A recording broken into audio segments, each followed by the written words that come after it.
C'est la seconde partie de 50 minutes inside avec la comédie événement de la semaine, Nikos, hilarant, Kaira. J'adore, c'est super, ouais. Super, allez les voir.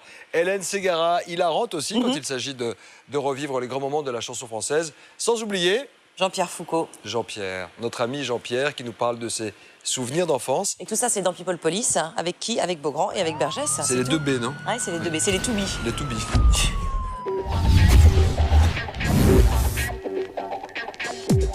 Je vous présente les Kaira. Les Kaira, c'est la comédie événement de l'été. Kaira, ça veut dire racaille en verlan. Et justement, aujourd'hui, j'ai un petit secret pour cette avant-première.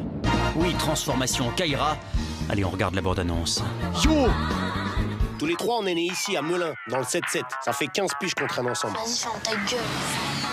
Eh, bouge avec tes yeux. Le petit, c'est Momo. Il est capitaine d'une équipe de foot. C'est le zizou des nains. Et nous, on s'entend bien avec tout le monde au quartier. Ah, mamie? Je t'emmerde, et fils de pute. Ce trio qui était devenu star sur le net se lance dans le cinéma grâce à des parrains comme Ramzy, Omar et Fred ou Elise et Moon. Visiblement, basket-casquette, c'est le look de l'été. Vas-y, c'est à moi que tu parles. Vas-y, ça va, Elise et Moon, ça se passe bien, tranquille. Ça se passe bien, ouais. Vas-y, tu me respectes. C'est pas normal ça les gars là. Vous laissez rentrer des gens comme ça? Tu baisses les yeux là, baisse les yeux. Je suis gênée, je vais partir comme ça, je suis très gênée, tu me mets mal à l'aise. Oh bah ça va, les Kaira, eux, ils adorent. Hein. Ah gros, tranquille. Tranquille. Bien. Hop là, je vais t'en mettre une, t'as pas vu. B-E-2-N-Y-B. Non, moi c'est Benny B. Oui, tu l'as deviné. Est-ce que tu sais danser en même temps? Ok, alors d'abord vous me montrez. Oui. Ça c'est facile, hein. Moi je vous le fais tout de suite, hein, regardez. Monsieur, vous êtes ridicule. Je suis confus. Je fais ce que je peux. C'est pour aider votre film, moi.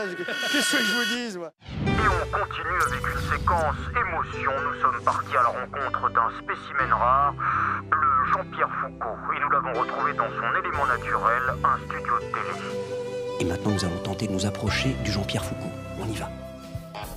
Vous êtes monsieur Beaugrand, c'est ça? Oui, c'est cela, oui. Oh, je rêvais de vous rencontrer.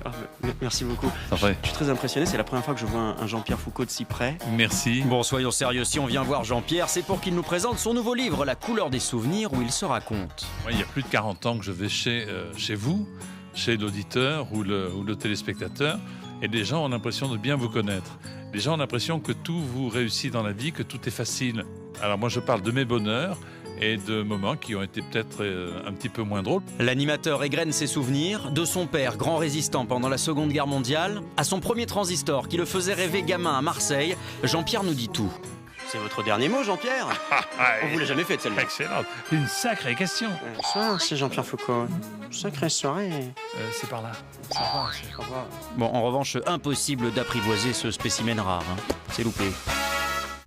Direction maintenant ce studio en région parisienne. C'est ici que vient de se terminer le tournage de La Cage Dorée, la nouvelle comédie avec Chantal Lobby, l'histoire d'un couple de concierges portugais. Oui, aïe. Ah oui, c'est un film qui claque, hein. Casting, décor et surtout accent typiquement portugais. Direction cette loge de gardienne.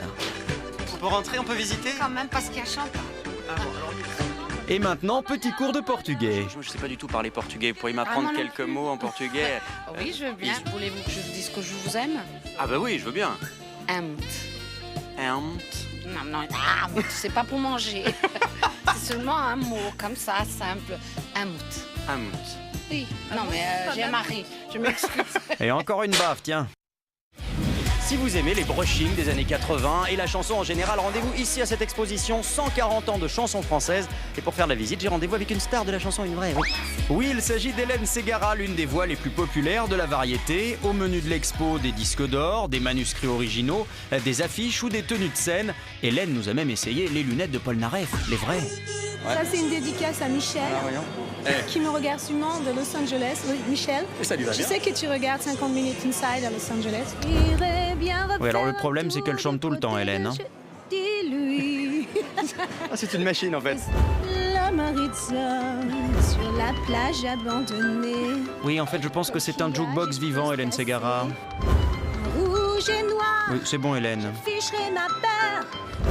Lève-toi. Il faut rentrer maintenant, hein. Avec la vie sans Bon, arrête maintenant, tu te tais. Pour les gens qui ont réussi à tenir jusqu'à la fin de cette chronique, on arrête. Maintenant, on arrête de chanter. C'est fini. Pas moi en tout cas. Pour vos soirées, je suis jukebox à domicile aussi. C'est vrai. Et puis elle est pas chère, c'est l'avantage. Enfin, encore que. Je suis très chère. Ah, elle est très chère, pardon. Je suis désolé. Très chère.